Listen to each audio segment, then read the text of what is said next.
Hello, I'm Dr. Susan, and we've been reading Number the Stars. It's making a good read aloud. Some of my friends are saying that they're listening every day to the story. Um, Sharing a read aloud with your family can be just a really fun bonding thing, and you really get wrapped up in the story. Yesterday in chapter 10, a fake funeral was held to hide people in plain sight from the Nazis. Today is chapter 11, entitled, Will We See You Again Soon, Peter?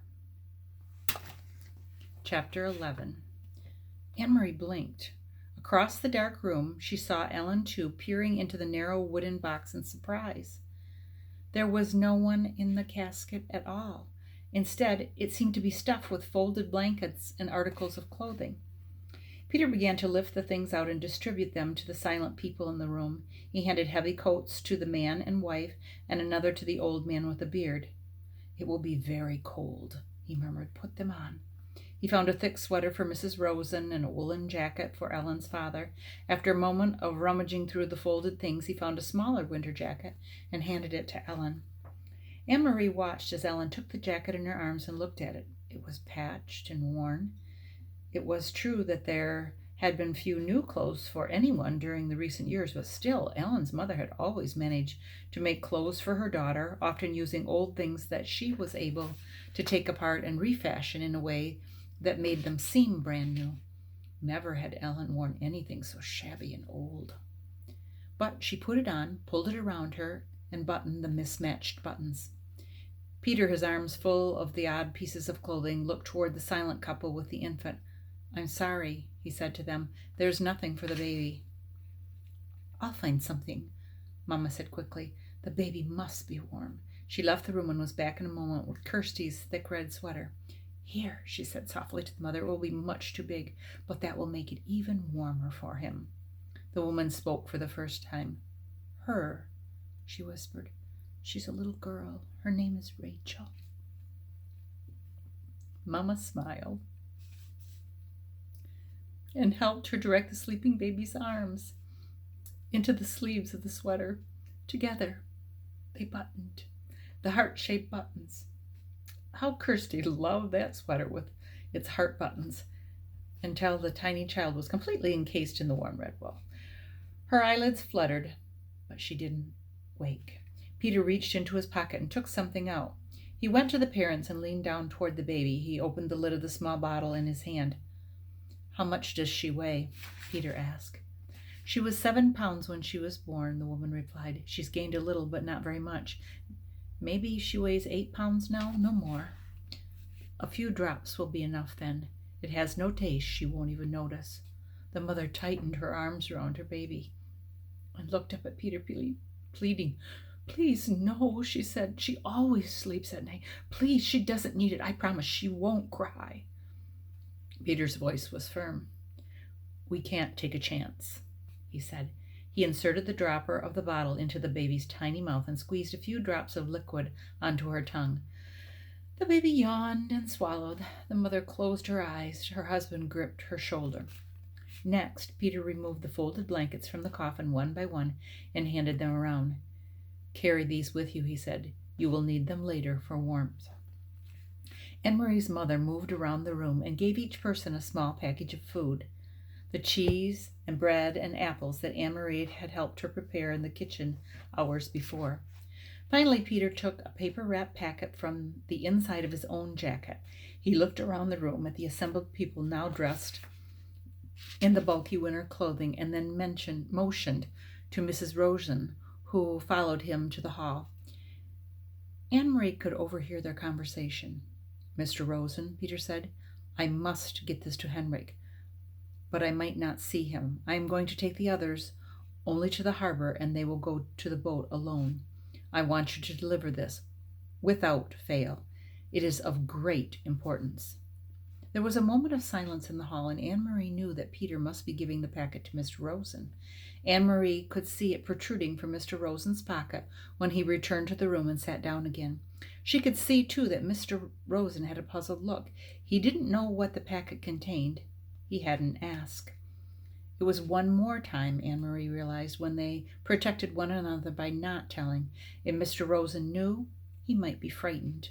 If Mr. Rosen knew, he might be in danger. So he hadn't asked, and Peter hadn't explained. Now, Peter said, looking at his watch, I will lead the first group. You and you and you. He gestured to the old man and the young people with their baby. Inga, he said.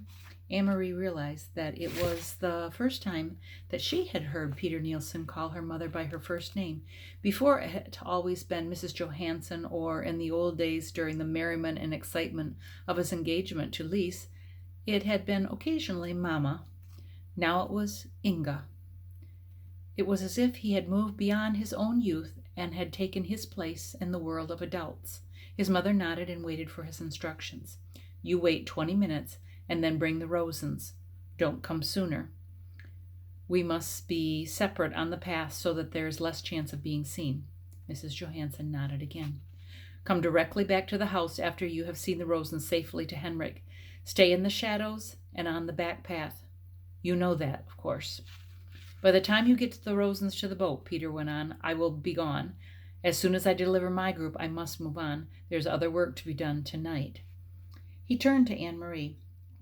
So I will say goodbye to you now. Anne-Marie went to him and gave him a hug. But we will see you again soon? She asked. I hope so, Peter said, very soon. Don't grow much more or you'll be taller than I am, little Longlegs. Anne-Marie smiled, but Peter's comment was no longer the light-hearted fun of the past. It was only a brief grasp at something that had gone. Peter kissed Mama wordlessly. Then he wished the Rosens Godspeed and led the others through the door. Mama, Anne-Marie, and the Rosens sat in silence. There was a slight commotion outside the door, and Mama went quickly to look out. In a moment she was back. It's all right, she said in response to their looks. The old man stumbled, but Peter helped him up. He didn't seem to be hurt. Maybe just his pride, she added, smiling a bit. It was an odd word, pride. Anne-Marie looked at the Rosens sitting there wearing the misshapen, ill-fitting clothing, holding ragged blankets folded in their arms, their faces drawn and tired. She remembered the earlier, happier times. Mrs. Rosen, her hair neatly combed and covered, lighting the Sabbath candles, saying the ancient prayer. And Mr. Rosen sitting in the big chair of their living room, studying his thick books, correcting papers, adjusting his glasses, looking up now and then to complain good-naturedly about the lack of decent light. She remembered Ellen in the school play, moving confidently across the stage, her gestures sure, her voice clear. All of those things, those sources of pride, the candlesticks, the books, the daydreams of theater, had been left behind in Copenhagen. They had nothing with them now. There was only the clothing of unknown people for warmth and food from Henrik's farm for survival, and the dark path ahead through the woods to freedom. Anne-Marie realized, though she had not really been told, that Uncle Henrik was going to take them in his boat across the sea to Sweden. She knew how frightened Mrs. Rosen was of the sea, its width, its depth, its cold. She knew how frightened Ellen was of the soldiers, with their guns and boots, who were certainly looking for them, and she knew how frightened they all must be of the future. But their shoulders were as straight as they had been in the past, in the classroom, on the stage, at the Sabbath table. So there were other sources, too, of pride, and they had not left everything behind. So for discussion, you might consider, what were the Rosens' sources of pride? And then, what are your sources of pride? See you tomorrow.